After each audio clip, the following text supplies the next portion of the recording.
muito bem. Sejam bem-vindos a mais um episódio do nosso Sal Podcast. Afinal de contas, a vida não é doce, né? Mas é boa, é boa.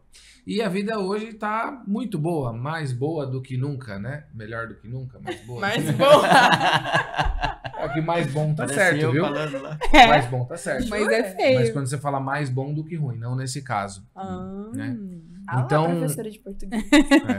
Então eu vou começar tudo de novo. Por quê? Não, deixa Não, agora você vai deixar. Vocês vão me esculhambar. Você vai deixar, agora você vai deixar. Pai, eu pensei em uma coisa muito mal criada pra Fala, falar. Posso? pode. Você se esculhamba sozinho. Eu não preciso de ninguém pra fazer merda comigo, né? Eu mesmo boto minha vida em perigo. Então tá bom, então segue, né? Então tá valendo essa entrada aqui. Bom, eu tinha dito que eu ia começar esse episódio com uma confissão humilhante. Mas já faz uma semana, eu não lembro. Então primeiro você se apresenta. Jura? Ei. O que é pra eu jurar? Oi? Gente, no intervalo entre uma gravação Milene. e outra, foi só café e Milene. bala. Nós estamos puros. Precisamos de você, Milene. Mili, um beijo. Bom, falamos de Milene, inclusive. Milene será consultada, porque precisamos dos seus préstimos profissionais, Milene. Né? Se você ainda não tem uma carreira, provavelmente começará uma. E ela tava falando que queria emprego, viu? Ó, Milene. Então, Maria Mili, empregadora. a sua headhunter aqui, ó, a Maria Clara já incluiu você aqui, né? E em breve vocês verão os frutos deste trabalho de Milene, que ela ainda nem sabe que fará. Mas estamos aqui novamente com o nosso especialíssimo convidado, Júlio Ganico, meu irmão. Obrigado mais uma vez. Obrigado por estar conosco em mais esse episódio. A gente tem um monte de assunto para falar. E Dona Maria Clara, quero a lista dos patrocinadores novamente, a quem nós agradecemos muitíssimo. Muito obrigado, senhores. Eu gosto muito de falar com vocês. Você sabe que no intervalo eu recomendei um dos nossos patrocinadores, né? Que eu recomendo com frequência. Esse especialmente. No intervalo? Agora no intervalo. Eu mandei uma mensagem aqui para um Ah, grande sim. amigo, irmão, sócio, É que lógico. também. Só gente de qualidade. Que também é patrocinador, o Ernesto, né, através da Camila, né, que é quem manda na casa, me perguntou de contabilidade, aí eu indiquei a Matrix, que tá entre os nossos... Legal. Então espero Tá que bom. quando esse episódio for ao ar, a Matrix já esteja contratada pelo Ernesto. Vai lá, filha. Também espero. Então, um abração aqui especial a todos vocês. Roda Muc, Remax Meet, Doc Fácil, Matrix Contabilidade, Patrão Henrique Cruz Advogados, Spa Júlio Ganico, Shake Agência, a Vivi Jax Nutricionista, Marcelo Lima Planejador Financeiro, Camila Milagre Joalheira, Família Thompson e Spinehead. Muito obrigada, gente. Deus abençoe a todos, viu? Mas eu acho que o patrocinador que eu mais indico mesmo talvez seja o Spa Júlio Ganico. Porque as pessoas ficam maravilhadas depois, né? Enfim. Então, o que eu tava para confessar para vocês é o seguinte. A gente falava no último episódio sobre a gente achar as pessoas chatas, a gente se aborrecer e tudo mais, né? E eu me aborreço muito. Eu me aborreço muito porque com muita frequência eu fico achando que, poxa, por que a pessoa tá fazendo isso, aquilo, né? Mas isso, no final das contas, é a soberba. E outro dia eu fiz uma confissão numa das aulas da jornada, dizendo que a minha soberba, ela é, eu acho que é a mais suja que tem. Porque ela é disfarçada, ela é escamoteada. Não é aquela coisa do eu sou o cara, eu sou o bom, ninguém é melhor do que eu. Isso eu não tenho. Mas essas pequenas coisas do dia a dia, do tipo, por que o cara me fechou? Quem que ele tá pensando que ele é pra me fechar? Ou pra não reconhecer uma coisa que eu fiz? Sabe essas coisinhas? Elas são disfarçadas porque elas parecem menos graves. Sim. É um jeito sofisticado, né, do demônio atuar sobre a pessoa, né? Então esse é um ponto que eu tenho conseguido trabalhar aos poucos e de me resignar mais diante das coisas, porque é como você falou, Ju, é um treino, né? Então as coisas começam a afetar menos a gente porque a gente percebe que, não é tão importante, a vida segue. E 2, aquilo tem uma importância. Todas as coisas que acontecem, elas estão inscritas nas possibilidades do plano de Deus. Elas não podem ser ruins. Nem quando elas parecem muito ruins. Na tarde de ontem, nós gravávamos episódios, né? E a gente perdeu a luz aqui quando faltavam 5 minutos para acabar o episódio. Graças a Deus, né? E aos empenhos que a gente também vem fazendo, ninguém se desesperou. E as chances da gente recuperar o episódio eram mínimas. Mas por um milagre, a gente conseguiu recuperar. E não precisamos regravar. Se você está vendo esse episódio, a gente espera que você tenha visto o outro também. Inclusive, ele acaba, né? Se tudo aconteceu como a gente está prevendo, ele acaba com um pedaço filmado no celular, né, Teus? Tudo torto. O Matheus fica doente. Ele falou, vamos fazer melhor e tal. A gente decidiu deixar assim. A luz de LED. Pelo valor histórico. Porque foi como aconteceu. Uhum. Então, né? Vai ter um problema estético, mas o conteúdo tá lá. E aqui é tudo Roots. salgado. Não, É roots. não né? vamos adocicar nada, não. É um vídeo sal. tremido. Salgou, acabou a energia, é assim mesmo. Inclusive, agradecer também, Acontece. né? Os trabalhos técnicos do Matheus Faran, nosso sempre diligente, e graças a ele restaurou-se o episódio, né? Então, obrigado e parabéns pelo trabalho, Matheus. E também os trabalhos da Once Produtora, através do seu proprietário, Rafael Almeida, que está quase sempre por aqui. Só não está quando ele realmente tem uma gravação externa, mas é sempre bom quando nós estamos com o time completo aqui, né? Você ia considerar algo sobre o que eu falei, Ju, da história da nossa resignação e de que não é pessoal e que a gente retira o melhor das coisas e os melhores aprendizados quando a gente sabe se resignar e não ficar tão abalado, tão mexido com as coisas e com as pessoas que a gente pode achar mais chatas ou qualquer coisa assim. É o que você acabou de falar. Esse demônio aí, né? Esse demônio volta pro miolo da cebola, entendeu? Quando a gente vai buscar ali no nosso ser ali o que realmente eu consigo ressignificar, e aí quando você não ressignifica da boca pra fora, né? Mas lá dentro mesmo, quando você sente essa questão de você sentir aquela frase que eu sempre gosto de repetir várias vezes pra você, que pra mim amar é compreender, ser amado é ser compreendido, né? Então, a partir do momento que a gente começa a compreender as coisas, a gente passa a amar as coisas como elas são e como elas estão. Passa a aceitar e ter paciência com isso.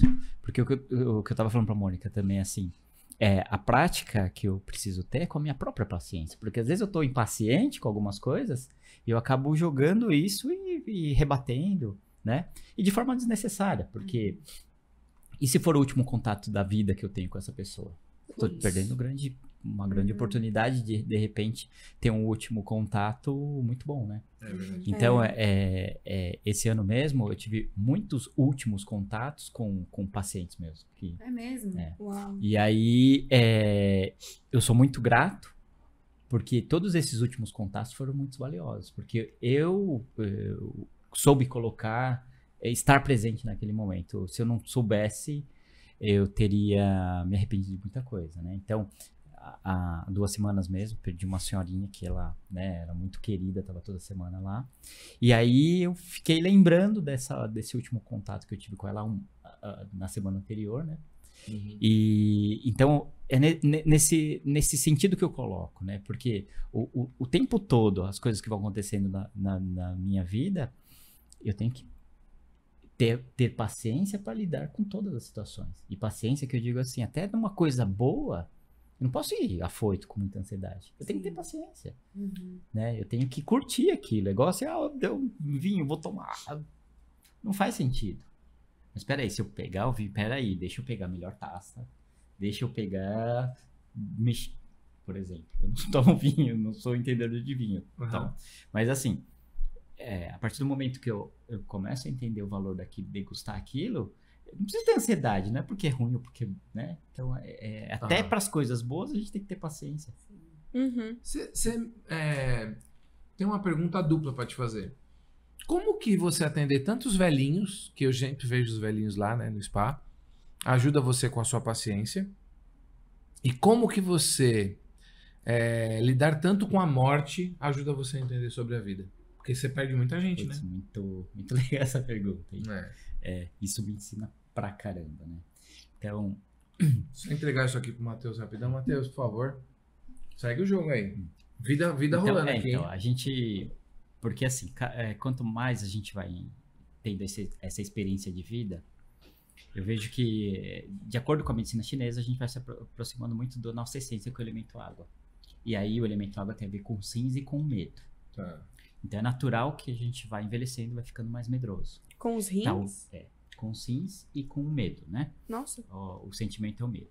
Então, uma das explicações é o quê? Que a gente vai envelhecendo e a gente vai tendo se aproximando da morte, do fim.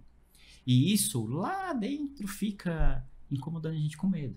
Então, qualquer coisa a gente fica preocupado, né? Então, a gente não se arrisca mais em coisas radicais. A gente tem todas essas questões que realmente a gente muda. Por que o adolescente vai pra montanha-russa, vai pro parque de diversão e aí, beleza, depois você vai ficando... Mas você vai ficando Medroso. Não vou mais lá não, vou passar lá. Né? Então, a gente vai se aproximando da morte e ficando mais medroso. Então, essas pessoas têm uma questão, Fábio, que eu tento absorver o máximo possível delas, que é essa sabedoria que eles têm. E a diferença da sabedoria e do saber. O saber, uma pessoa mais jovem, ela pode adquirir através de livros, de educação, de formações, enfim. É um Isso é o conhecimento apenas. Isso é o saber. Agora, a sabedoria, ela tem a ver com a experiência da vida. E a experiência da vida, ela não tem a ver com questões, né, de questões acadêmicas. Uhum. Ela tem a ver com tudo que ela passou naquela vida. E por pior que seja a pessoa, e que ela morou lá no interiorzão, falou com poucas pessoas, teve poucos contatos na vida. Cara, mas se você souber extrair o que essa pessoa ela tem pra te ensinar ali, às vezes eu faço esse exercício muito, e aí te falo que tem um jogo de interesse, sim. Primeiro, o interesse de ajudar, obviamente, mas o interesse de ser ajudado. Aí entra naquele assunto de novo. Por quê? Porque quando eu provoco a pessoa para uma história que muitos familiares ou muitas pessoas já não provocam mais, a pessoa ela vai para aquela parte nostálgica e ela começa a contar detalhes que para ela faz muito bem e para mim faz muito bem. Então, mais uma vez entra a paciência. A paciência de você sentar e falar como que foi a história da sua vida naquela parte. Como que era aquela época? Como que vocês faziam com aquilo? Né? Então, eu vejo que assim, você desperta algo na pessoa que aquilo traz ela de volta para a vida. Isso é muito legal. Que legal. E assim, não importa assim, porque a gente tem uma questão, não, a vida tem que ser aqui, com as pessoas de idade, eu acho que você não pode nem superestimar e nem subestimar. O que eu tô querendo dizer com isso? Quando você subestima, você aguenta, você tem que levantar, tem que fazer exercício. Não, às vezes os ossos da pessoa não tá ali. Tem que fazer exercício. Não, calma. Você tem que entender o processo dessa pessoa. A dor, a limitação. A dor, Você a não pode limitação. subestimar a limitação, tá? E superestimar, não, coitadinho, tal, não consegue, faz tudo pra ela. É aquele negócio, o ser humano, ele precisa de coisas adversas para ele criar imunidade, sempre, até o fim. Criar uma casca. né?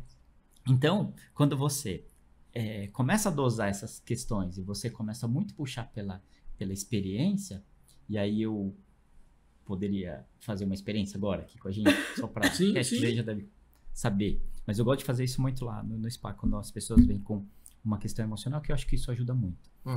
Então vamos lá, todos nós aqui, tá? Então a gente vai imaginar que a gente tem um limão verde, Tahiti verdinho. Tá. Né? Imaginaram? Uhum. Imagina. Eu tô cortando o limão no meio, Tá, cortei o limão no meio, e eu tô distribuindo metade do limão para cada um. tá bom. Então vocês apertam, Tá. e ele tá cheio de sumo. Tá bom. Agora eu vou pegar sal. Uhum. Sal. Tá. Eu jogo em cima do limão Hum. e vocês apertam e o sal se mistura com o limão ali, né? Tá. Enfim. E agora, cada um imagina levando isso pros lábios, pra boca. E vai Uhum. chupar o limão. Tá. Imaginou? Uhum. Conseguiu imaginar? Sim. Beleza, então. Vamos lá. Tenho certeza que todo mundo começou a salivar. Eu sim. Né? Então, a hora que eu comecei a falar do limão com sal, a nossa mente ela é tão rápida que ela já assimilou o quê?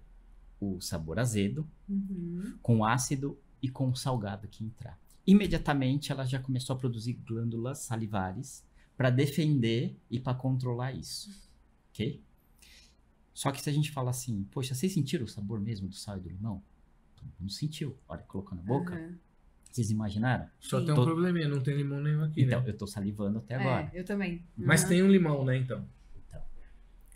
O limão aqui não existiu, mas lá dentro existiu. Sim. Então, todos os nossos atos que a gente faz na vida, quem engole o que você fala, a saliva que você fala ser bom ou ruim, é você que está engolindo essa saliva. Uhum. Do próprio veneno que vem a cura, o antídoto, né? Então, todos os dias a gente está produzindo ou veneno, a gente está produzindo remédio pra gente, né? Por quê? Porque essa questão do limão, ele realmente existiu organicamente ali. Senão não tinha saliva. Senão não tinha saliva. Sim. E quando você se concentra mesmo, fala assim, nossa, deixa eu sentir. Meu, tô sentindo.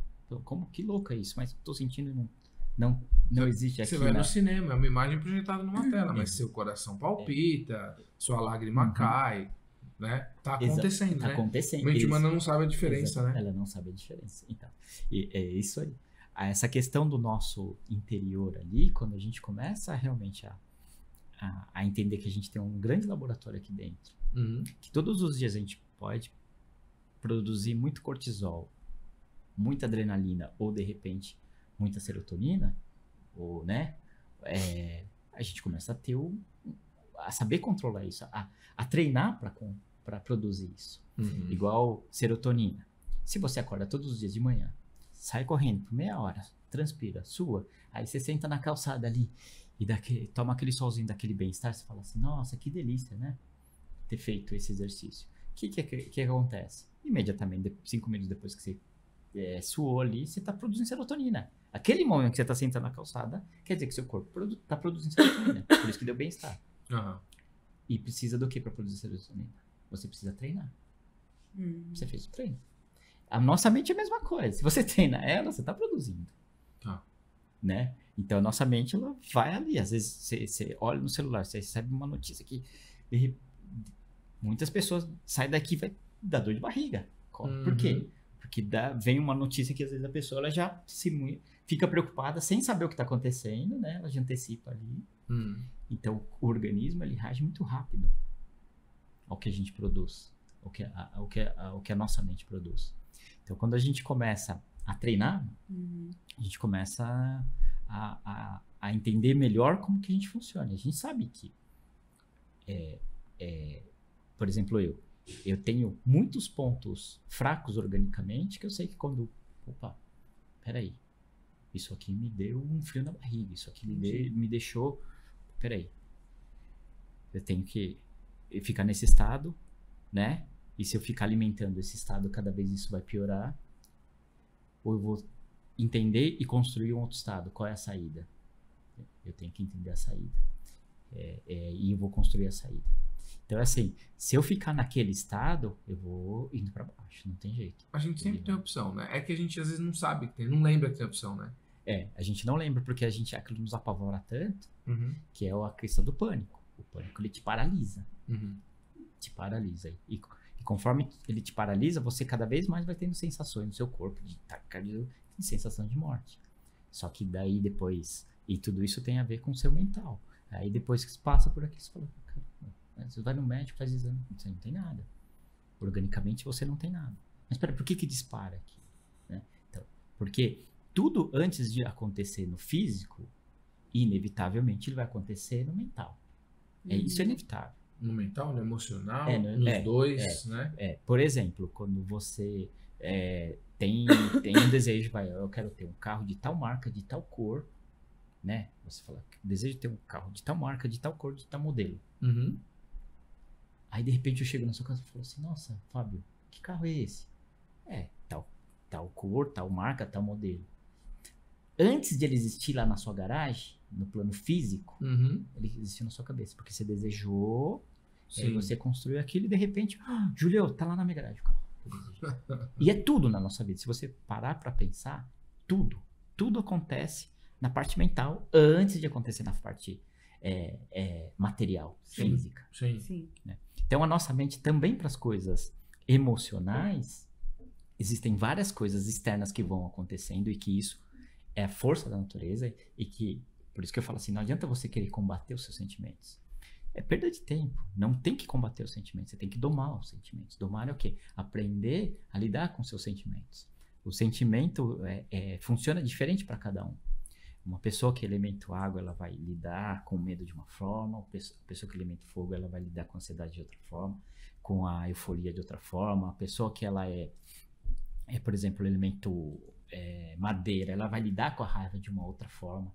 Então, assim, quando você entende que os seus sentimentos, eles produzem inúmeros venenos, aonde é que está o antídoto? Tá lá nas agulhinhas do Júlio? Não. Não tá. É de dentro pra fora, né, Júlio? Não tá. O antídoto tá dentro de você. Tá dentro. O que qualquer terapeuta ele vem para te auxiliar, para te ajudar. Ele vem para ajudar você a encontrar qual é o armário lá que tá aquele antídoto. Então vamos encontrar ali. Tá naquele armário ali, tá? Então beleza. Então isso, a questão de meditar, que eu acho muito legal, o princípio da meditação é a respiração. O pessoal acha muito complicado meditar, né? Porque meditar é complicado, como é que faz, né? E tal. E você também desmistifica essa ideia, né? Aliás, você desenvolveu uma técnica hiperfuncional, né? E funciona muito. Por quê? Porque se a gente falar de 40 anos atrás, beleza, 40 anos atrás você precisava ir para o alto da montanha, você precisava entrar em posição de lótus, tomar uma postura piramidal. Por que para o alto da montanha? Lá é onde tem mais quantidade do elemento ar. Então lá é onde a comunicação ela é mais fácil. Né? Também que tá mais perto do céu, talvez? Porque o Wi-Fi, né? A comunicação hoje é Wi-Fi. Por quê? Porque o elemento ar, ele leva a comunicação e traz comunicação por ondas, né? Uhum. Então, quando você, por exemplo, você capta a energia, igual uma antena VHF, para quem é mais antigo, né? Uhum. Tinha que subir no telhado, virar lá. E o formato qual que era? O holograma ali. Era uma espinha de peixe. Tá. Né? Aquela antena que você virava. A VHF, só pra quem não lembra, é a mais simples, né? A mais mais comum. simples. TV aberta, vai. Isso, TV aberta. Tá. E aí você tinha que captar, porque aquele holograma ele capta aquele tipo de onda. Uhum. Igual falar AM, FM, ondas curtas, ondas longas, não sei quantos megahertz e tal, né? Você falava. Depois vai mudando para outro tipo de antena e vai mudando o holograma ali. Ou seja, vai captando outros tipos de onda. Uhum. O ser humano é a mesma coisa. A gente tem uma antena aqui que ela é 1 bilhão de vezes mais potente do que qualquer antena, que se chama glândula pineal, né? Então, quando a gente subia lá pro alto da montanha e meditava numa posição de lótus, precisava de 40 minutos, enfim, toda uma questão que aí também eu entendo assim, que os monges ali, e hoje existe ainda, eles fazem esse tipo de meditação de muito tempo, com outro propósito. Tá. Então, assim, o nosso propósito aqui não dá. A gente levanta, paga a conta, pega transporte público, faz isso, enfim, é outra pegada. E então não dá tempo. Mas peraí, então se não dá tempo eu tô ferrado. Então eu tô condenado. Não, você não tá condenado. Isso também mudou, né?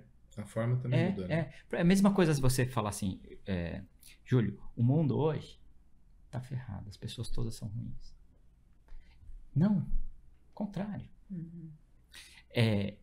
Isso tem muito do que a gente é influenciado, de falar que o mundo é ruim, né? Aí eu pergunto, por exemplo, Maria, quantas pessoas ruins você conhece? Você conhece mais pessoas boas ou mais pessoas ruins? Você. No seu meio tem mais pessoas boas ou ruins? Que você conhece. Que são seus amigos, que são do seu meio. Em todos os ambientes que você frequenta. Casa, não escola, conservatório, enfim, família.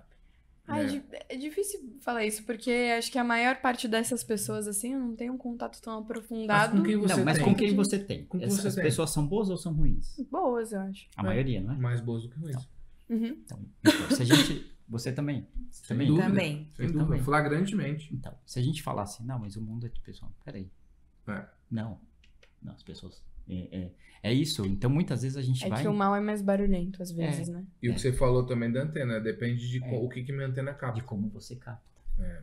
Então, quando você tá ali, de repente ali, como eu tava falando pra Mônica, né? 40 anos atrás, você ia lá pro alto da montanha e tal. Beleza, ali naquele momento você precisava. Só que o que aconteceu agora, 40 anos depois? As ondas eletromagnéticas, elas invadiram o nosso planeta. Invadiram. Eita. E é um caminho sem volta. Invadiram. Não né? vai voltar, não Não adianta vai ficar pirando. Aqui, há 15 anos atrás, eu ia pedir seu celular emprestado, eu ia ter que levantar a antena, apertar um monte de botão e falar. Você ia falar pra mim, Júlio, vai lá fora que aqui não dá sinal. Uhum. Aqui eu vou falar assim. Tijolão. Assim. Cadê a antena, Mônica? Ah, não tem, tá lá dentro. Tá interna. Uau. Eu falo, mas vai pegar, Mônica? Você vai falar, pode ligar que vai pegar. Ou Tranquilo. seja, as ondas eletromagnéticas elas estão aqui. Elas baixaram. Por que não precisa mais colocar a antena lá no pico da montanha? Por quê? Porque as ondas já estão aqui. Uhum. Então, o ser humano é a mesma coisa. A gente evoluiu nesses últimos 40, né, nesse sentido de campo eletromagnético. Então, quando você aprende a respirar, você vai começar a vibrar com um certo tipo de onda. E a gente respira cada vez pior, né? E a gente respira cada vez pior. É. Então, se você aprende a respirar, você aprende o quê? Primeiro que você oxigena melhor as suas células. E aí tem toda essa questão celular, do micro, do macro, enfim, toda essa questão. Eu gosto de pensar da seguinte maneira. Toda vez que eu estou inspirando, eu estou atingindo o meu microcosmo. E quando eu atinjo o meu microcosmo, eu atinjo o macrocosmo.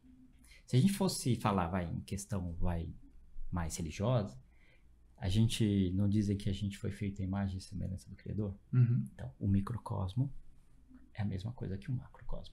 A gente atinge dessa maneira. Então, quando eu atinjo a menor partícula, estou atingindo a maior partícula. Teoria do holograma também, né? Diz isso, não é isso? O todo se manifesta na parte, a parte se manifesta no todo. Eu ia perguntar isso. Sim. Então, quando você vai é que na parte da filosofia orientada no taoísmo, você vai entrar na célula porque você vai entrar nos prótons, nêutrons, elétrons, que é o positivo, o negativo, o yin e o yang. Uhum. Né? É meio que...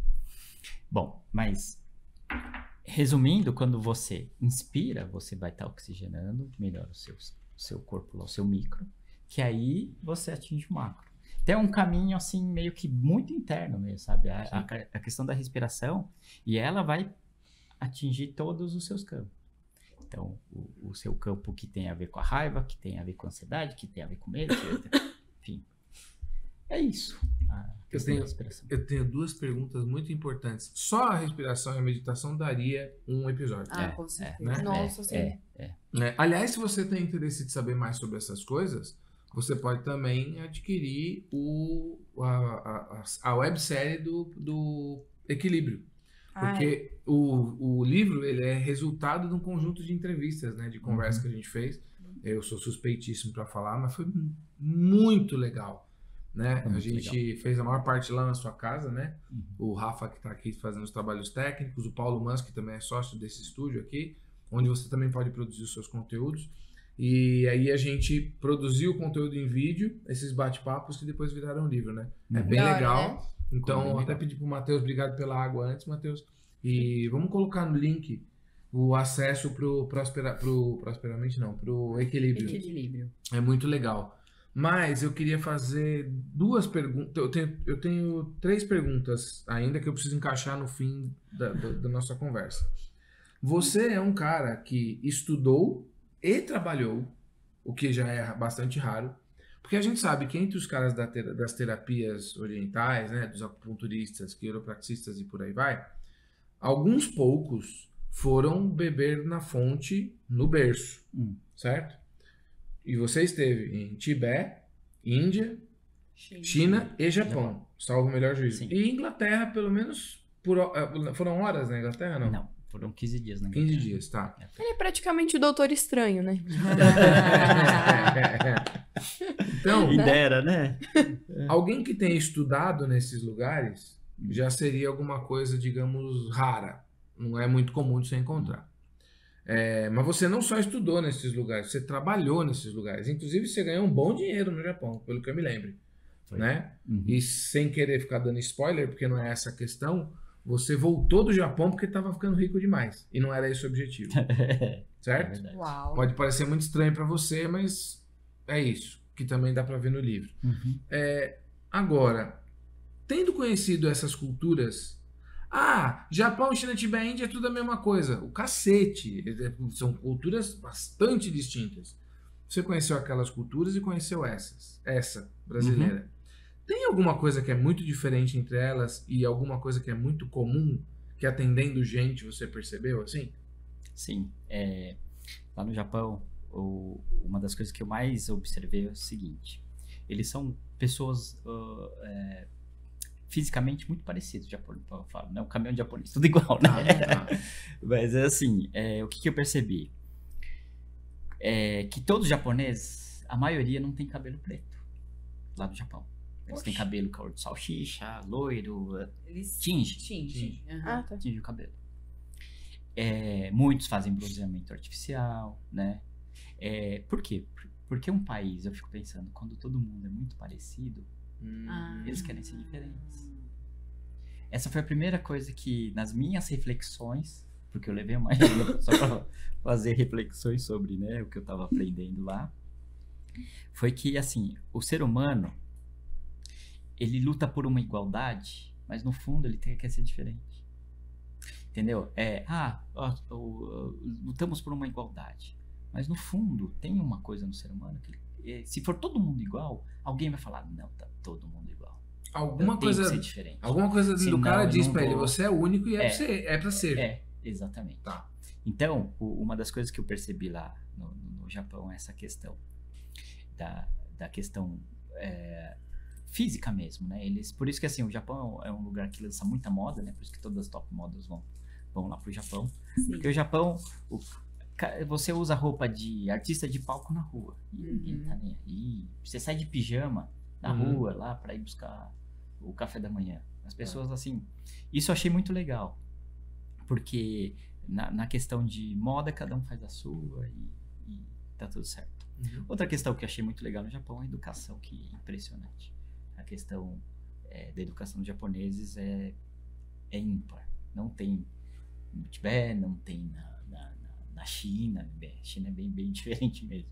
E outros lugares do Oriente. Então o Japão é realmente bem diferente. Será que tem a ver com o fato deles terem tantas tragédias que eles tiveram que enfrentar juntos? Então, A educação tem a ver com isso, né? comentar. Enxergar o outro, né? Enxergar o outro. O japonês, acho que, assim, de todos os povos, pelo menos até onde eu alcancei, assim, é o que mais pensa no próximo. Por eles, assim, o que acontece, Fábio? Eles têm terremoto praticamente todos os dias, treme a terra todos os dias. Porque, assim, não vai apontar lá com catástrofe, porque não dá 5 pontos na escala Richter. Mas um pontinho, outro pontinho, então todo dia tá tremendo ali. Porque as placas tectônicas, aquilo, né? E estão se movendo. Então, eu virei minha fibra, se balançar, assim, não, o balanço parava. Era isso, tá se movendo. Então, eles têm também lá uma preocupação muito grande, porque acontece uma história entre os japoneses lá que aquilo vai acabar, vai afundar e vai ter uma hora vai, né? Então, quando dá um terremoto mais forte, eles ficam apavorados, né? Eu peguei um terremoto muito forte lá, que nunca tinha sido terremoto. Tava no 3º andar do prédio da Sony e eu falei, nunca vi um negócio socar, tremer tudo, depois o prédio fazer isso aqui e eu ficar aí, parece que tava num bar. Nossa. Aí ele estabiliza, né? Nossa. Então, só que assim, o que eu vi, por exemplo, eu fiquei sem ação, né? Primeiro vem um soco no chão que você pula e daí começa a tremer tudo, e aí os vidros começam a tremer tudo. Gostoso. E aí depois que passa, aí o prédio começa a fazer isso aqui Meu pai amado. até ele estabilizar. Vocês já viram um vídeo? Né? Sem pagar ingresso, É né? absurdo. É louco, hein? Então, E porque o prédio é projetado, né? Pra que ele exatamente, já tem tenha essa flexibilidade. todos aqueles amortecedores que fazem isso, né? Nossa. Rachar, então não estourou nem o vidro, enfim. Mas o que os japoneses fazem? Eles já correm para debaixo do batente, porque é um sistema de segurança. Né? Só que eu mesmo não tive reação, fiquei parado. Né? Só que você já viu a japonesa tudo correndo. E depois a cara deles, assim, é muito... isso que me surpreendeu, porque eu pensei assim, eles estariam acostumados com isso. Não estão acostumados com isso, né? Então, assim, eles dão muito valor à comunidade toda, entendeu? De um ajudar o outro, se tiver alguma catástrofe, alguma coisa nesse sentido, um ajuda o outro. Nunca esqueço que quando teve lá em Higata, teve também no Haiti, na mesma linha ali, aí teve terremoto nos 2 lugares, e eu lembro que eu estava assistindo a reportagem, E uma senhora japonesa estava em fila lá, pegando 5 litros de água, um galão. E a repórter perguntou para ela, mas se a senhora vai pegar 5 litros, vai dar para a senhora, para sua família? Ela falou assim, não dá, mas se eu pegar mais, não vai ter pro outro atrás. Essa foi a resposta, né? Então eles têm essa questão de organização, sem tumulto, e pensa no próximo. No mesmo momento, estava tendo lá, a reportagem mostrou lá no Haiti, o pessoal estava saqueando todos os mercados, virou o caos. Nossa. Que era um momento da população se organizar, falar, estamos no meio de um caos e vamos se ajudar, né? Não vamos encher 2 carrinhos de supermercado. Mas o pessoal, lá nem era questão de encher, a questão era de saquear mesmo as coisas. Então, assim, a educação que eu vejo é nesse sentido. A educação é um povo, quando ele está organizado, quando passa por um momento realmente de caos, ele vai se comportar e falar, peraí, então vamos pensar em todos aqui, vamos dar um passo atrás todo mundo e todo mundo se ajudar. Não, quando não tem educação, vai gerar um caos. Aí esse é um problema, né? Então, eu acho que um problema também de guerra, de um país que não está preparado, de um povo que não tem educação, é virar um caos quando as coisas começam, né? Uma curiosidade, a quantos metros você esteve do imperador do Japão? Uns 500? Não, menos. 30 metros dele. Do imperador do Japão você estava a 30 metros no evento que você bateu lá sem saber? Nem isso às vezes. Ô, louco. 20 metros, sei lá. Tava super perto. Eu tava pensando, de 8 bilhões de seres humanos, quantos tiveram a oportunidade de estar a 30 metros do imperador do Japão e a 5 metros do Dalai Lama? E do imperador e toda a família imperial, né? Porque... E sem que foi proposital, né? Então, aquele dia, quando eu saí do palácio e fui ligar para um amigo lá japonês falando que eu estava na presença, ele falou, não, você não está na presença, no palácio não. Não tem isso, né? Aí depois que eu desliguei o telefone e tal, depois eu fui entender tudo o que tinha acontecido. Aí aquele dia eu pensei assim, Fábio, putz, eu não preciso delimitar áreas na minha vida de espaços, terreno. O quintal da minha casa pode ser qualquer lugar do mundo. É isso aí. Se eu entender onde é o meu lar, né? Por isso que eu voltei pro Brasil. Se eu entender onde é o meu lar, eu vou fazer do quintal da minha casa qualquer lugar do mundo. Eu vou poder ter trânsito em qualquer lugar. Aquele dia foi um dia assim que eu falei, cara, quando você vence alguns medos, né? Porque a minha chegada no Japão foi marcada por uma angústia que eu nunca tinha sentido na vida. Nunca tinha sentido. Né? Tinha passado por fuso horário ali. E aí, a hora que eu cheguei, sozinho, depois de 30 horas de voo, cheguei sozinho lá no Japão. Eu falei, cara, o que eu vim fazer aqui? Eita. Aí Quando eu dormia. você chegou? Pisou. Aí, depois, ficou 3 dias ali, eu me ajustando no fuso horário, eu dormia, acordava, dormia. Aí teve um dia que eu acordei, eu olhei assim, aquele silêncio. Aí eu dormi no chão. Aí eu olhei no silêncio. Eu falei, caramba, eu tô aqui no Japão sozinho. Aí caiu a ficha. Uau.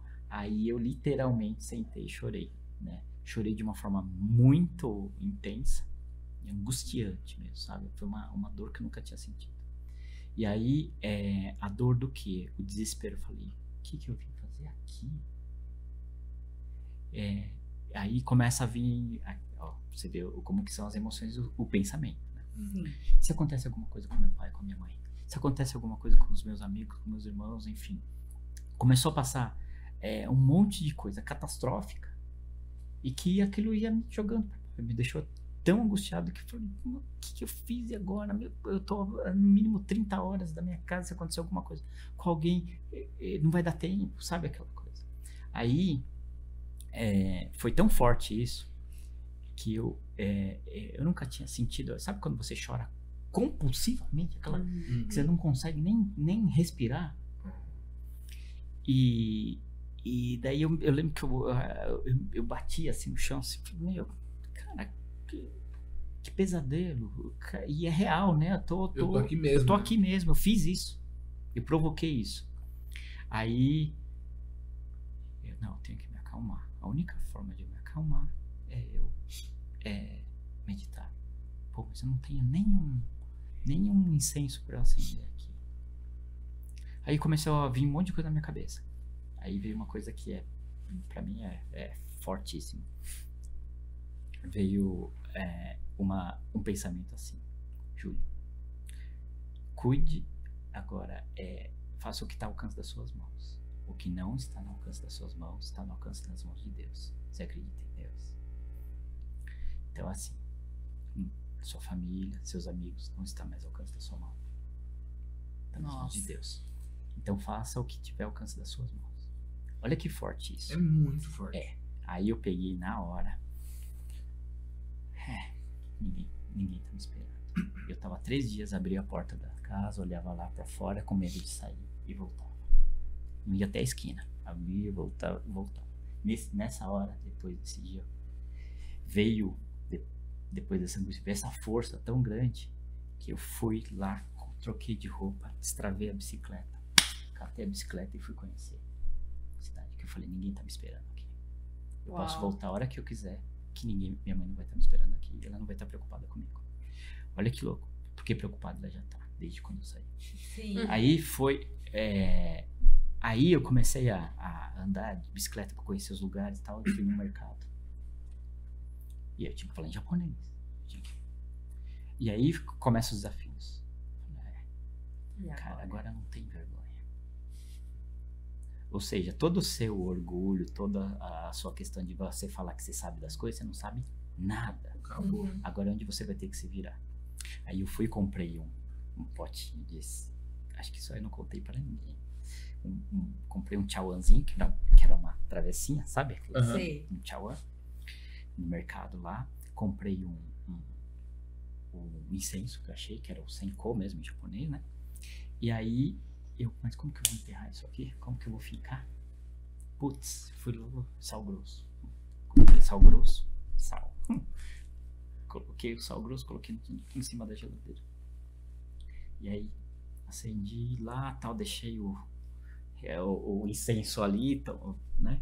E aí, todos os dias, eu meditava, acendia incenso e meditava. Todos os dias.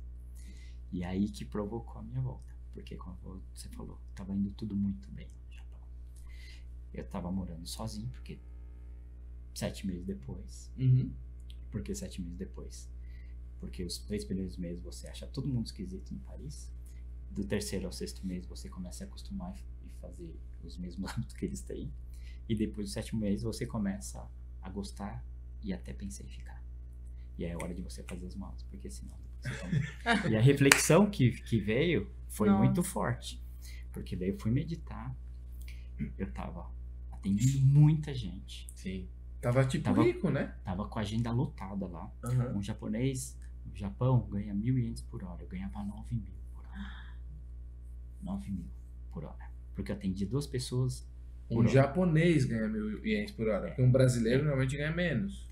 Não, ali eu tô falando assim de uma média, tá bom, né? Tá. De 1.000, 1.500, por aí. Bom, eu ganhava 9.000 por hora. E aí com os atendimentos. Atendia muita gente. Eu tava famoso na cidade.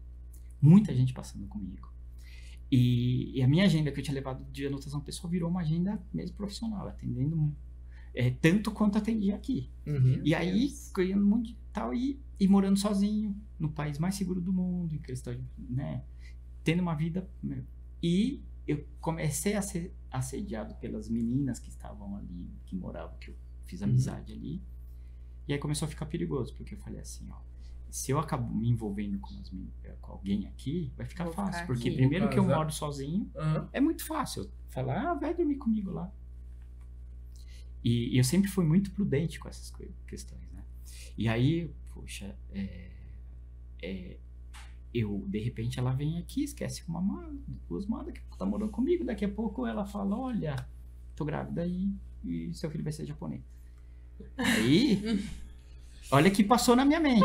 Você pensou tudo isso? Tudo isso, nessa meditação. Aí, nisso, veio uma coisa muito clara. Quando você chega no topo da montanha, agora é só descida. Então, se prepara pra descida. Porque ninguém fica no topo. Não é mais fácil, né? é assim, a vida é isso. Então, peraí, ó, eu não quero ser japonês, eu não quero gostar mais do que eu já tô gostando aqui. E aí vem um puxão de orelha, né? Pô, você veio aqui pra isso, você não veio aqui pra isso. O que você veio fazer, você já conseguiu muito mais. Hora de voltar pra casa. Aí foi o pretexto de eu ligar pro pessoal lá em Londres e falar, ó, vocês ainda querem fazer o curso de Quick Massage? Que eles iam implementar a Quick Massage no aeroporto de Heathrow. Aí, pô, estamos esperando você. Pô, era hora de fazer minhas malas. E gente querendo fazer pacote pra me segurar no Japão. Isso foi muito legal, muito legal. Aí... Então, eu queria te interromper só porque eu acho que uma coisa não ficou tão clara, assim, acho que seria importante pra entender o resto, assim. O que fez, então, você ir pro Japão, exatamente? Porque eu não saquei, não. Teve um sonho que eu tive com o meu avô, que eu nunca tinha sonhado com ele. Aquele cara que eu fazia massagem nele. Que é o pai da minha mãe. E quando ele falou no sonho pra mim, ele falou assim, Ju, olha, tem um pozinho mágico, uma caixinha mágica, que você tem que buscar. Aí eu falei, pô, vô, mas que pozinho mágico é esse, né? Que eu tenho que buscar. Ele falou assim, o Bruno sabe. Bruno é meu primo. Aí eu acordei. Nossa, que sono estranho. Aí eu pensei no Bruno. Isso é de madrugada. Daí, uma hora dessa, o Bruno tá no Japão. Putz, tem que ir pro Japão. Foi bem isso. Uau! Eu tenho que ir pro Japão. É muito louco, né? Daí, pra ir pro Japão, eu arrumei um pretexto mesmo, que era assim, vou fazer um curso na Toyo Seitai, escola de Tóquio de massagem no Japão. Que é a pica do mundo. Que é uma das mais conceituadas. Eu vou pra lá e vou fazer o curso. A hora que eu cheguei lá, eu falei com a sensei, a hora que ela me passou o conteúdo programático era shiatsu reflexologia. E eu imaginava um método que eu não sabia. A hora que eu vi era a mesma coisa que eu dava aula no Brasil. E aí foi quando ela pegou e falou assim, mas você já tá aqui. E eu tinha separado o único dinheiro, que era 12 mil reais, que um golzinho que eu tinha, que era exatamente 400 mil ienes, esses 12 mil reais, que era o valor do curso. E aí ela falou, mas você já tá aqui, né? Que eu falei assim, mas eu já sei isso aqui, eu dou aula disso aqui no Brasil.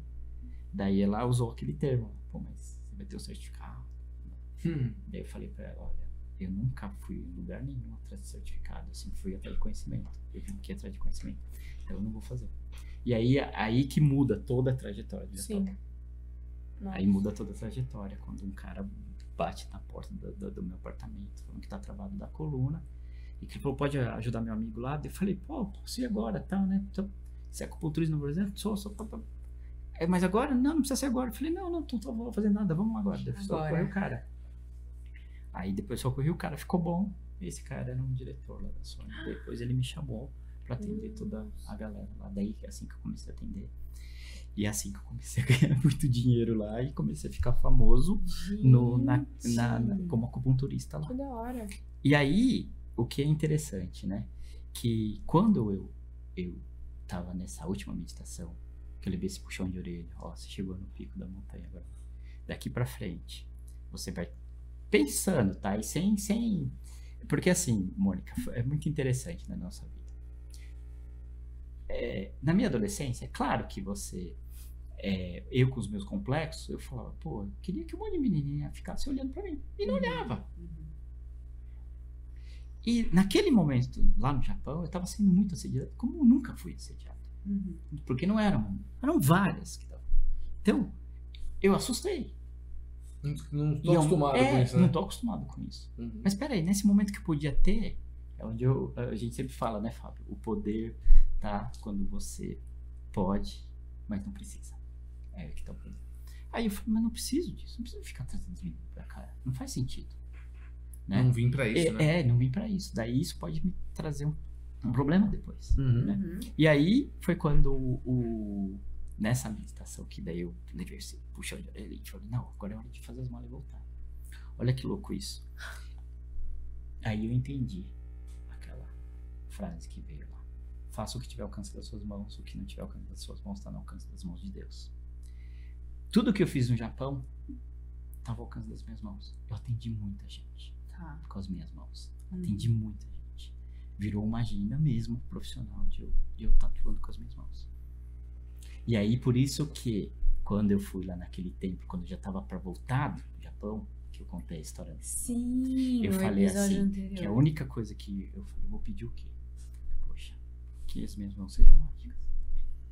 Foi isso que eu pedi, né? Então assim, que ela abençoasse minhas mãos por aqui, né? E aí, voltando agora pro Brasil, houve alguns episódios assim que hoje no spa, a nossa cultura lá com o pessoal, e aí isso é uma outra hora eu conto, mas assim, é bem interessante também que depois tiveram vários sinais sobre essa questão de você fazer o que está ao alcance das suas mãos. Tem duas curiosidades que eu quero, uma que eu tenho quase certeza que é assim e outra que eu tenho certeza. Você, quando eu estava trabalhando lá no Japão, nos fins de semana você ia para cidades para receber massagem. Receber massagem. Foi o seu jeito legal. de estudar. Foi o jeito de estudar. Né? Eu transformei aquele curso que eu ia fazer entendi. indo receber massagem de massagista tradicional. Se não me engano, a técnica da toalha, massagem com toalha, sempre trouxe para o Brasil, inclusive, né? Eu trouxe, agora eu não posso falar que for, né? Mas pelo que eu sei, ninguém tinha na época, né? Quando eu voltei, o pessoal não usava. Hoje eu sei que bastante gente usa, enfim. E tem uma outra coisa que assim, eu já fiz curso com o Júlio, né? E ele fez muitos mais, dezenas, provavelmente, talvez até mais de uma centena de cursos. Não busca o certificado. Eu não tenho certificado. Não liga pro certificado mesmo, né? Então, um dos cursos que eu fiz com ele foi, não precisa. Eu nunca vi um certificado do Júlio na parede. Provavelmente é o cara que eu conheço que mais tem certificado, né? Então, enfim. E aí, Ju, eu sei que na última parte aqui, no nosso final da nossa conversa, né? A gente poderia falar de tantas coisas, de tantas técnicas à luz da medicina oriental que tem ajudado você a contribuir para tanta gente, né? Tem o Feng Shui também, né? Que as pessoas te procuram muito, né? Para a questão do Feng Shui. Né? Feng Shui quer dizer o que mesmo? Ar e água? Ar e água. Ar e elemento água. Ar, elemento água. Né? Os dois em movimento. É um negócio muito interessante de se ver, né? Porque a medicina oriental ela tem para muita gente uma percepção meio mística e não é isso, né?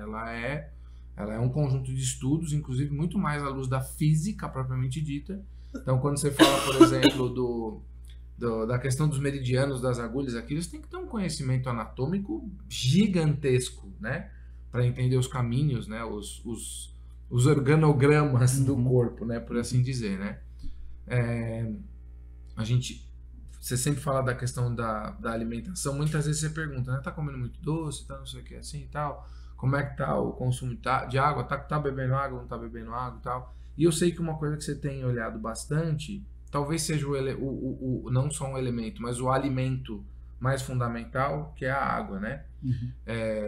E a água que a gente bebe, às vezes ela pode até servir para matar a sede, mas ela pode não hidratar, dependendo da qualidade dela. Legal, E recentemente eu vi um estudo que parece que a água, em uma série de cidades, pode ser até que Guarulhos seja uma delas, estão encontrando muitos hormônios. Não sei se isso parece que tem a ver com o tanto de remédio que a gente toma de alopatia, pílula anticoncepcional, enfim, que as pessoas consomem, né, esses remédios, essas coisas todas, enfim, elas acabam urinando, isso vai para as unidades de tratamento de esgoto, que trata a água, mas não tira tudo. É isso mesmo, não? Porque, então, não só essas questões do medicamento. Imagina num prédio que tem um monte de mocinha tomando anticoncepcional, um monte de gente tomando antidepressivo, um monte de gente tomando antibiótico, Antibiótico, né? Então, nossa, virou uma febre, às vezes daí você vai tomar um antibiótico, a hora que você vai tomar não faz efeito. Por quê? Porque às vezes já tá... Mas assim, se a gente pensar todo o sistema de tratamento de água, saneamento básico, e não é só no Brasil, não é no mundo inteiro. O saneamento básico, ele é básico. O que é o saneamento básico? Ele tem que fazer um tratamento básico, porque mais de 90% do tratamento de água, ele não é para beber. Ele é para a indústria, para o comércio, ele é para tomar banho, para lavar as coisas, enfim. Então, assim, então eles só fazem um tratamento básico mesmo. Então a gente fala assim, então eu vou só passar por um filtro de carvão ativado ali e está resolvido o problema. É potável a água, né? É potável, né? É potável. Só que ali dentro tá indo muitos metais pesados, muitos elementos, né? por exemplo, numa questão de pegar tireoide, por exemplo. Tireoide, na cadeia química ali, existe uma ordem ali. O cloro, o flúor, o bromo, e depois vem o iodo. Tá. Então, muitas vezes, a questão da T3, T4 ali, a formação, né? O iodo, que teria que ser suplementado, muitas vezes é suplementado, o que acontece? Ele está na cadeia ali, abaixo do cloro, abaixo do flúor, abaixo do bromo. Então, ele só entra ali em quarto lugar. Então, quando você está consumindo muito cloro, muito flúor, muitas porcarias, não dá pro cara entrar. Uhum. E às vezes não adianta ficar querendo repor ali. O que você tem que fazer? Tem neurotransmissor que leve. Exatamente. Certo? Então a água, ela tem um fundamento, porque a gente pensa, vou tomar água é tudo igual. Não é tudo igual. Né? Porque vamos imaginar assim, eu vou fazer um H2O. Então ela nasce, e vou falar pra você, só H2O serve pra gente? Não. H2O, não. Só H2O, não. O que o H2O ele tem que levar? Então ele tá lá no meio do subsolo. Nos lençóis freáticos. Nos lençóis freáticos, ele tá fazendo um movimento. A água em movimento, que ela faz? Ela gera energia, ela tá atraindo elétrons ali, tá ionizando, ela tá atraindo campos. Então ela vai puxando todos os minerais do solo. E a hora que sai lá na bica, aí sim, aí serve pra gente, uma água mineral. Não é só H2O, é uma água mineral. Porque se for só H2O, é uma água desmineralizada. Sim. Que não serviria pra muita coisa. Tanto que tem lugares que as pessoas falam, água de tal lugar, é melhor, pior. Por isso que tal. cada fonte, ela é diferente. Tá. Ela é diferente. Uma sai mais gaseificada, outras sai menos gaseificada, outras têm um pH melhor, né? Enfim, quando você toma essa água mineral, aí sim, a água ela só é um solvente, o H2O é um solvente que ela vai estar levando todos os minerais para o seu corpo. Aí é onde faz efeito. Agora você imagina, se você começa a levar, através desse melhor solvente que existe, que é a água, você começa a levar um monte de metal pesado, aí muitas vezes você começa a ter algumas questões, tanto físicas quanto mentais, por causa de água. Não sei se você sabia, mas se você às vezes... a Vivi Jacques sempre fala, ela fala isso no livro dela, que é o livro dela é o Acolhimento. Então, ela fala o quê? Que muitas vezes você pensa que você tá com fome, e não é fome, é sede. É sede. Tem não é? Livro da Vivi. Então, tem muito... por quê? Porque a região lá do hipotálamo, onde está o ponto da fome, da sede, então a gente confunde, a gente pensa que está com fome, não é assim. E não é. E tem muitas pessoas que têm enxaqueca por falta de água. Por falta de água. Eu já percebi isso. E o que você falou da questão do Nossa, pH, por falta de água. o pH é seríssimo da água, porque assim, né? Quando a gente compra água para jornada, por exemplo, a gente olha o pH. Porque tem algumas águas que o pH é muito baixo, ela é muito ácida. Uma melhorzinha. Certo? Sim. E se o seu corpo é feito de qualquer coisa como 70% de água, né? Ou mais, né? 70% de água. Então, assim, a água que você consome tem uma importância gigantesca. Nós temos uma época em que as pessoas têm um conjunto de doenças e quadros, né? Sejam psíquicos, sejam físicos, que nunca antes houve. Então, a incidência de câncer, por exemplo, é um negócio bizonho. Sim. E o câncer, ele não gosta de meio alcalino. De meio ácido. Ele não gosta de meio alcalino. Ele não gosta de meio alcalino. Meio ácido. Então, assim, a gente come açúcar demais, que o câncer adora açúcar. Ele se alimenta disso. Então, quer dizer... Pão, macarrão. Você consome açúcar pra cacete e você consome água ácida. Não funciona. Então, só a água alcalina, ela já seria um grande remédio, né? Ou é exagero dizer isso? Porque tem vários fatores na água, né? Que além porque hoje a gente fala muito dessa questão de pH e tal, o pH melhor, e daí tem até uma discussão entre isso, alguns falam, não, mas o estômago é ácido. Tá, mas a digestão não começa no estômago. Sim. E o certo é você tomar a água de estômago vazio, nos intervalos. Por que muitas técnicas, inclusive quando você vai fazer técnica de desenvolvimento mental, eles falam assim, toma água de jejum porque isso ativa a mente. Porque na verdade o que acontece? Quando você toma água de estômago vazio, ela passa direto do estômago para o intestino. O intestino é segundo cérebro. Ou o primeiro. Ou o primeiro. Né? Ele tá pronto muito antes desse, né? Que ainda tá evoluindo. Então, e aí é a questão dos neurônios ali. Então, tem a questão do pH que é muito importante, tá? Então, da alcalinidade e da acidez. Mas o mais importante da água é o hidrogênio molecular. Porque Que esse ninguém fala. hidrogênio, que ninguém fala, disso, é. Hidrogênio molecular. Porque o hidrogênio molecular, a massa dele, como ela é muito pequena, ela vence as barreiras hematoencefálicas do cérebro. Como ela é muito pequena, é microestruturada, o que acontece? Ela vence aí realmente ela hidrata essa parte cerebral. Que 85% do nosso cérebro é água. Então, que toda noite é irrigado, né? Que toda Quando noite a gente irrigado. dorme. Então, assim, a gente tem a água, se a gente fosse falar de água, tem um monte de assunto para falar sobre água. Mas assim, lá na acupuntura, por exemplo, quando as pessoas vão e dependendo do tipo de problema que a pessoa ela relata, eu falo para ela assim, ó, a gente vai fazer 3 sessões de acupuntura.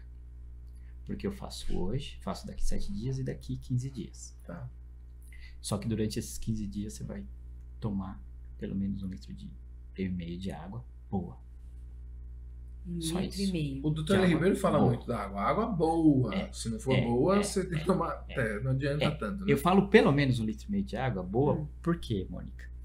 Porque tem gente que não toma 500 ml. Porque ele fala assim, eu vou complementar com chá, com café, com refrigerante, com suco. Que vai hidratar alguma coisa, mas não é água boa. Não é a mesma coisa. Não faz o mesmo processo que a água. Então, quando você é forçado a tomar nesses 15 dias, nossa, muda muita coisa. Por quê? Na acupuntura eu consigo movimentar os 2 elementos. Que é o quê? O elemento ar. A acupuntura vai mexer muito com essa questão do elemento ar. E ela está hidratando com a água. Então, putz. Então, Julia, eu ia te perguntar mesmo sobre isso. Como é que na medicina chinesa a gente chega nessa homeostase? Então, porque quando você equilibra, por exemplo, esses 2 elementos eles são fundamentais para o nosso corpo. Tá? Elemento água, 70% aproximadamente. E por que o idoso ele vai ficando ácido e ele vai ficando desidratado? Porque ele não sente sede. Então, para muitos idosos, você vai falar assim, poxa, mas tem que tomar mais água. Eu não tenho sede. Então, ele começa a dar picadinha na água. Ele começa a tomar água. E por isso que é, assim, uma das coisas que a gente estava falando lá, uma das coisas que eu incentivo muitas pessoas da terceira idade é o quê? Tomar água. Olha! Água. Por quê? Porque a água vai livrar você de infecções urinárias, por causa do pH, enfim. Vai hidratar também as articulações? As articulações, Porque as articulações, elas são as primeiras a desidratar.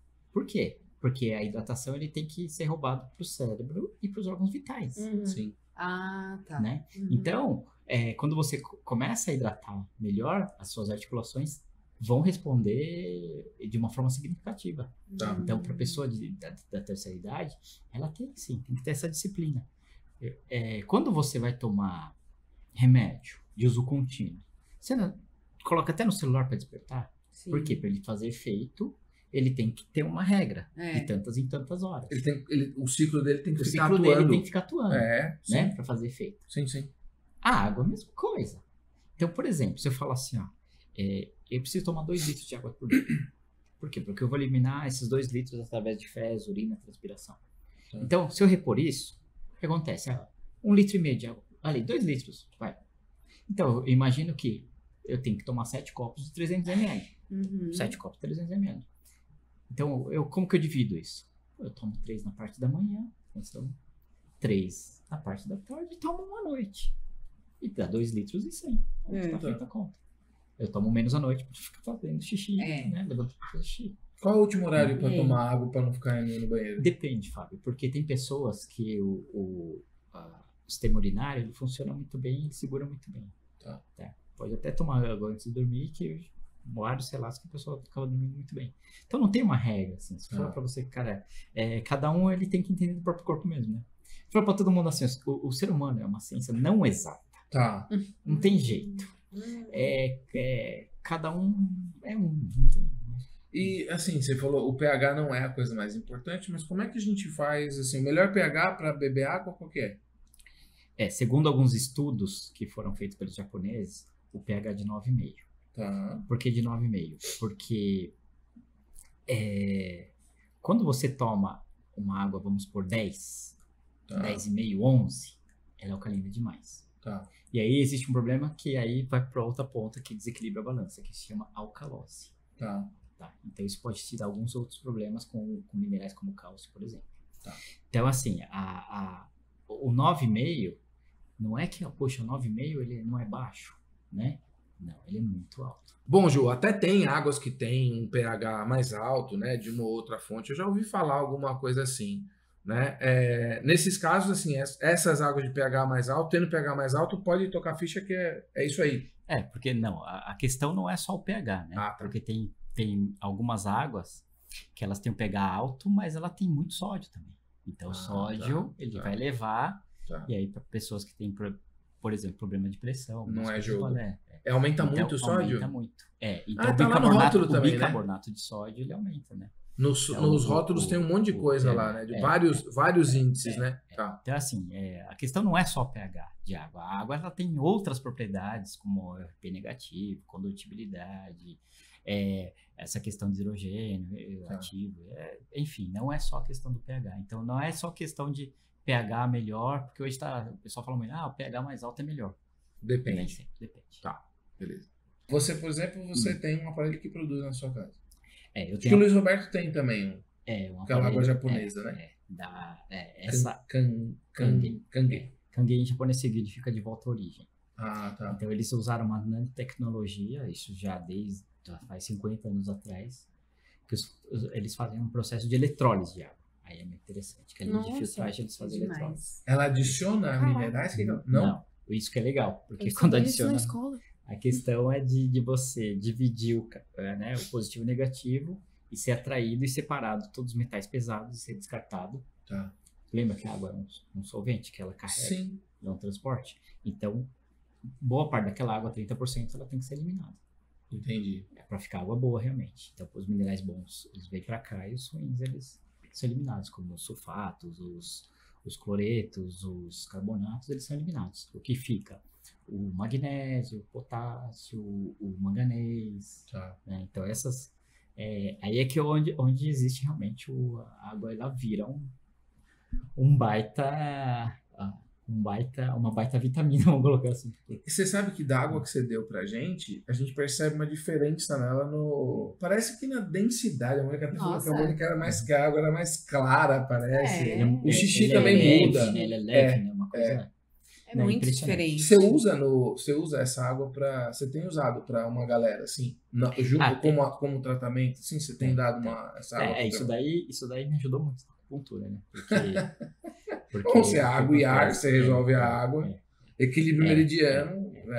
Porque o que acontece? É um conjunto, né? Porque assim, imagina, se a pessoa ela não tá bem hidratada, a vida dela, para muitas coisas, assim, a gente iria falar desde questões urinárias, intestino preso. Dá um pouco de desânimo, né? Também. Às vezes eu percebo, eu bebo pouca água, fico meio baqueado. Eu também. Questão, falta de memória, às vezes. Sim. Às vezes não dá aquelas faltas de memória momentâneas. Falta de memória? Tem acontecido muito comigo. Beber mais água. Então, toma um copo de água pra você ver. Ele ativa, cara. Ele ativa. Entendi. O maior ativador que tem é a água, porque a água, ela... O nosso corpo, ele entende... A natureza do nosso corpo é a água. E faz tempo que você tem distribuído um pouco, assim, pra turma que você atende? Então. Já faz um ano, mais ou menos. Nesse ano, putz, muitas experiências boas, positivas. Mas eu falo assim... A gente menospreza, né? Água... Meu Deus inventou, né, meu? É joinha. Não reinvente a roda. Mas é que a gente tem estragado muita água, né? Com tudo que a gente... com tanto de porcaria que a gente toma, remédio, não sei o que e tal. Também a gente não ajuda, né? Porque outro dia alguém fala, porque tá poluindo os oceanos. Não, porque poluir o oceano precisa muito mais. Mas os rios a gente consegue poluir bem, né? Então, enfim, não ajuda, né? Não, então, porque assim, a população, claro, né? A gente muita gente, né? Aumentou muito a população. Só que ao mesmo tempo não foi feito esse equilíbrio, esse controle ao mesmo tempo, esse saneamento adequado, né? Então acaba tendo toda essa desarmonia acontecendo. E assim, a gente tem que cuidar da gente, tem jeito. Sim. Então a gente tem que investir na nossa saúde realmente. Então, peraí, eu preciso entender e não ser enganado por uma questão midiática que tem muita porcaria hoje que é feito uma propaganda que você pensa assim, nossa, eu tô comendo e dando pra minha família coisas extremamente saudáveis.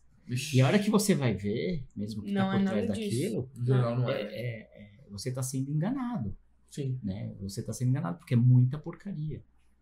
São coisas que porque pensa no seguinte, existem coisas.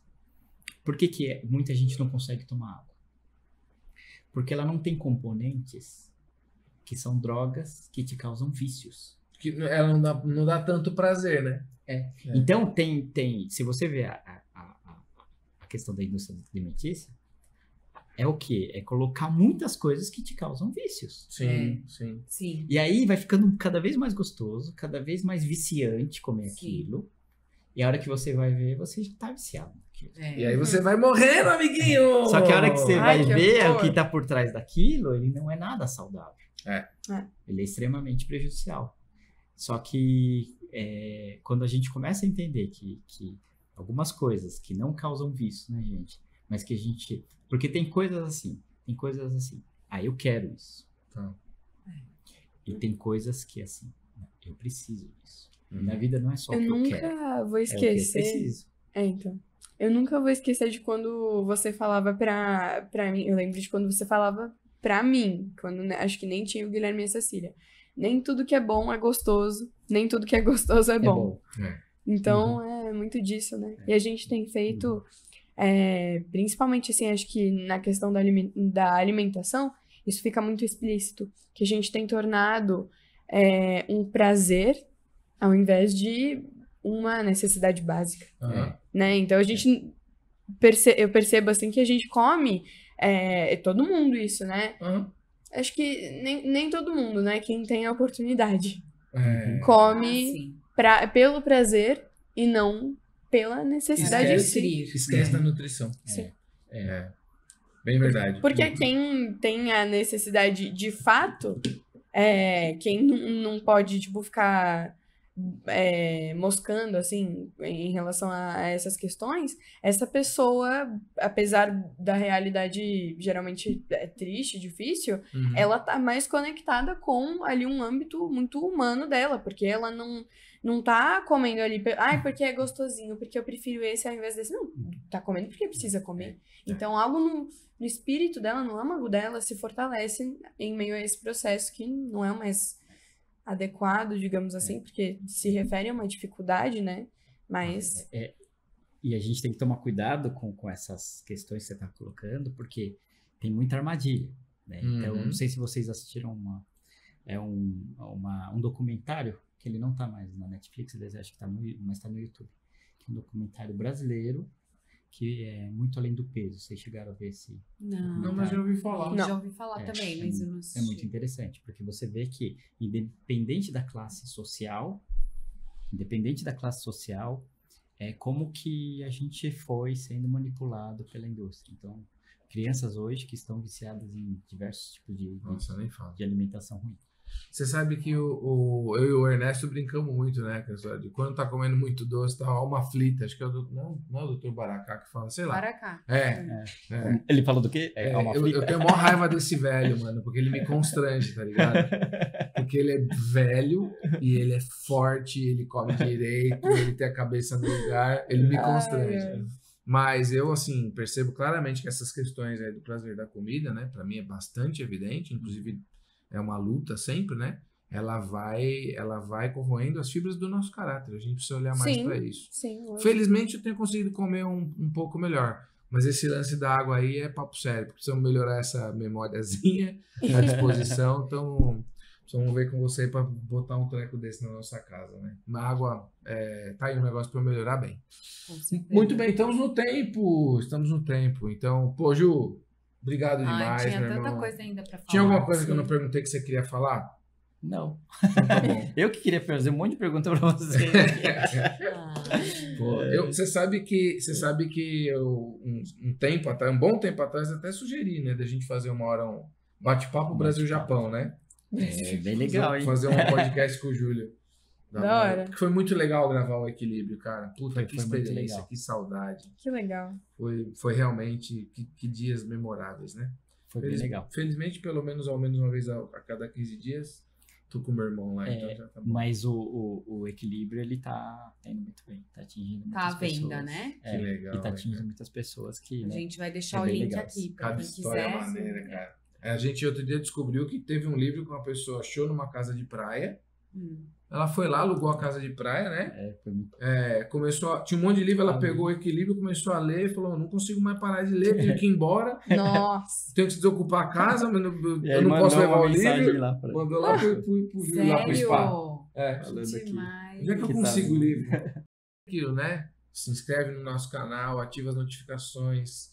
Aí você, por favor, clique aí no curtir, compartilha, comenta. Isso é da maior importância para nós. Dá essa moral aí para nós. E que Deus abençoe você. Até a próxima. Tchau. Tchau. Tchau.